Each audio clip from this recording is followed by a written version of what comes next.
La F1 publie un communiqué sur les radios d'Hamilton et de Ferrari.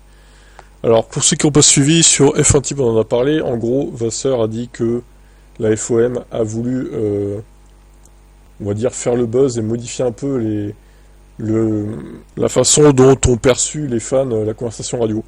En gros, c'est Hamilton qui a proposé de laisser passer Leclerc et c'est pas l'inverse. C'est pas Ferrari qui a demandé à Lewis, il faut absolument que tu laisses passer Leclerc, c'est Hamilton qui s'est proposé à la base. Il n'y avait absolument aucune intention de présenter un récit trompeur concernant l'équipe Ferrari. En raison d'autres situations qui se sont développées pendant la course, le message de Lewis n'a pas été diffusé, mais c'était pas intentionnel. Ouais. En vrai, c'est bizarre quand même de ne pas avoir diffusé ça, c'est un message important, je trouve. Donc le premier appel est venu de Lewis, il a proposé d'échanger les places, vous devez écouter l'histoire dans son intégralité, Lewis a proposé d'échanger les places. Et puis il a accéléré un peu le rythme, il a échangé, ce n'est pas du tout un problème. Et le changement de position n'a plus d'incidence sur le résultat vu que les deux ont été décus, effectivement. Bon, la FOM botte en touche, moi je trouve ça quand même étonnant de ne pas avoir diffusé le message radio d'Hamilton qui proposait d'échanger sa place avec Leclerc. Parce qu'effectivement, nous quand on a regardé, quand on a commenté, on pouvait se dire... qu'est-ce que Ferrari fait là? Ils veulent laisser passer Leclerc, etc. C'est relou. Il a qu'à doubler s'il est plus rapide, etc. C'est ce qu'on disait. Bon, il semblerait qu'au final, tout le monde a été trompé dans l'histoire. Et ça, c'est pas terrible de la part de FOM, je trouve, à ne pas refaire. Christian Albers s'est critique à l'égard des performances de Norris et de Piastri. Oh, et toi, tu as fait quoi quand t'étais en Formule 1, Christian Albers, là? T'étais pas un cador, il me semble, là. Je vois pas ce qu'il reproche au pilote McLaren en vrai. Alors effectivement, Norris a eu un coup de mou au sprint de la Chine. C'est vrai qu'il a pas été très performant. Par contre, Piastri, je vois pas trop quoi lui reprocher, à part son erreur peut-être à Melbourne, mais bon, c'était tellement piégeux que bon. Je pense qu'ils sont très mauvais, a-t-il commencé. Je parle pas de la voiture, car elle est fantastique. Ils ont tout simplement la meilleure voiture du peloton. Mais quand tu vois ça, ces deux gars-là, je pense qu'ils font beaucoup d'erreurs. Je vois Norris, comme ça, qui sort constamment de la piste. Je sais que les voitures sont devenues beaucoup plus larges, mais oui, tout le peloton doit faire face à ça. Je pense aussi que Piastri a eu des hauts et des bas. Maintenant, il a gagné, il est fort. On verra à nouveau au Japon ce qu'il en est. Si à un moment donné vous avez une si bonne voiture que vous avez ces deux pilotes qui se sont fait encenser jusqu'au bout, qui sont en fait encensés jusqu'au bout, j'ai pensé que c'était vraiment décevant. Ces deux premières courses, je veux dire, n'oubliez pas que ces deux gars sont sortis gravement de la piste en Australie. Ça s'est bien terminé. Ouais, mais alors, ton Max, il est pas sorti de la piste parce que justement, il a pris des précautions en voyant les deux autres devant sortir de la piste. Quand t'es en tête, forcément, c'est toi qui ouvres la piste. Donc, tu vois pas où sont les risques. Il me fait rire, lui. N'importe quoi, ces analyses-là. Albert s'est terminé en disant le fait que McLaren n'ait pas encore disparu au loin, c'est une chance pour Max. Grâce à cela, tu vois que Max est très proche. Il peut rester au contact. Ces deux gars auraient, en fait, déjà pu être très éloignés. Mais qu'est-ce que t'en sais? Oh là là, mais il raconte n'importe quoi. Il se dit pas que la FIA, avec la nouvelle réglementation des ailerons, là, ça a pu jouer sur les perfs de la voiture aussi, à rendre moins dominatrice?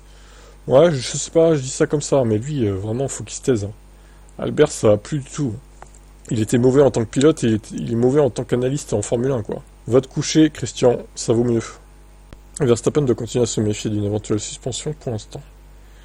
Oui, alors, moi je le trouve assez sage en piste, Verstappen, qui défend quasiment pas sur ses concurrents, donc il sait très bien qu'il est sous la menace d'une pénale, donc il se comporte très sagement, on va dire. Alors Alonso, par contre, lui, il est sorti d'affaire parce que, de toute façon, il a DNF à chacune de ses courses.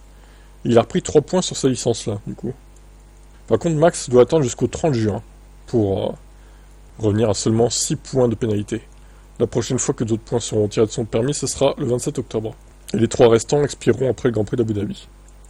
Donc il a 8 points de pénalité, Alonso est repassé à 5, et Hülkenberg est à 4. Alors, est-ce qu'il aura la patience de se comporter normalement en piste jusqu'à fin juin?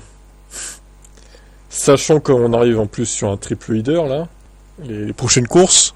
Donc là, s'il veut continuer de jouer le titre, il va falloir qu'il se dise, il va falloir que je limite la casse absolument, que au moins je devance une des deux McLaren régulièrement, et que je prenne plus de risques. Il va falloir qu'il se dise ça au bout d'un moment, je pense. Alors à moins qu'il soit résolu à ne pas gagner le titre cette année, et du coup finir 3-4 ça le suffit, mais je pense que non, du coup. C'est pas le genre à se contenter de ça. Donc on va voir comment il se comporte sur les prochaines courses, ça va être intéressant.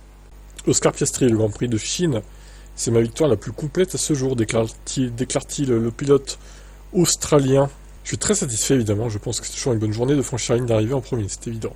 Mais pour moi, ce fut le plus satisfaisant, pas seulement la course, mais aussi le week-end. Vous savez, je pense que mes 2 victoires précédentes étaient très différentes. Celle-ci est la plus complète. Je suis donc très très satisfait de l'effort fourni par toute l'équipe ce week-end. On a commencé avec une voiture rapide mais assez délicate par moment. Je pense que nous avons bien géré ce problème. Un résultat qui est une conclusion parfaite pour ce week-end.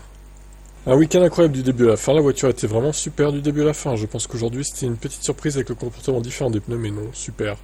Je suis sur tout le week-end. C'est ce que je méritais la semaine dernière. Non, je suis extrêmement heureux. L'équipe a fait un travail incroyable. 1 et 2, le doublé. Donc oui, je suis très heureux. Les pneus médiums étaient encore un peu difficiles à gérer, mais bien meilleurs qu'hier. Les pneus durs étaient bien meilleurs que tout ce que tout le monde attendait. Ou du moins que nous on attendait. Alors oui, j'ai allé jusqu'au bout comme ça. C'était un peu une surprise, mais une surprise heureuse. Alors, quand il a chaussé les durs, il a rapidement conclu qu'il ferait qu'un arrêt au final. Alors, c'est ça aussi qui bousille le spectacle des Grands Prix. Un arrêt, c'est nul quoi. Pas de dégradation, au final, on pouvait s'attendre à une dégradation forte. Ça n'a pas été le cas et c'est dommage. C'est une déception ce Grand Prix. À la base, quand même, il pensait que c'était 2 arrêts, comme beaucoup de pilotes, je pense. Mais il s'est rendu compte au final, en chaussant les durs, que voilà, ça passerait en un arrêt. Il attend le Japon avec impatience. Il y a encore des obstacles sur la route et des choses sur lesquelles on peut travailler, mais en fin de compte, je pense que nous sommes dans une situation assez heureuse pour le moment, et excités pour le reste de l'année. Bah écoute Oscar, on te souhaite de gagner, que ce soit le début d'une longue série de victoires, on va dire. Moi, je veux que ce soit lui qui gagne le titre et pas Norris. Clairement, j'en fais mon favori. J'ai ma préférence, hein, voilà. On a tous nos préférences en tant que fan de F1, je pense. Je préfère Piastri à Norris, voilà, c'est comme ça. En fait, Norris, il a un côté Verstappen qui m'énerve un peu. Même si c'est pas le même type de mec non plus, mais ouais, je sais pas, j'ai un peu de mal avec lui, quoi. Après, que le meilleur gagne, hein, j'ai envie de dire. Ce sera peut-être un des deux, ou peut-être quelqu'un d'autre. À voir comment la saison va évoluer.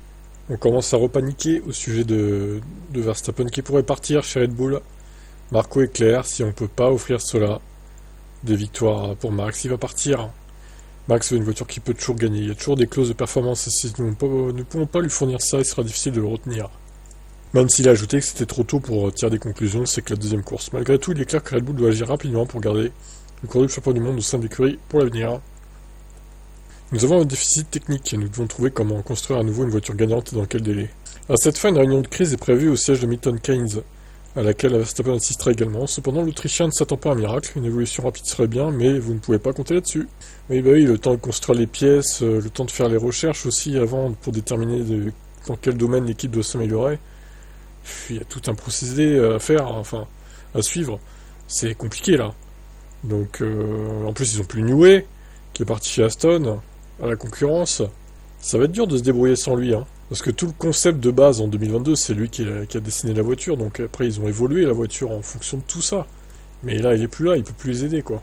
À voir ce que ça va donner.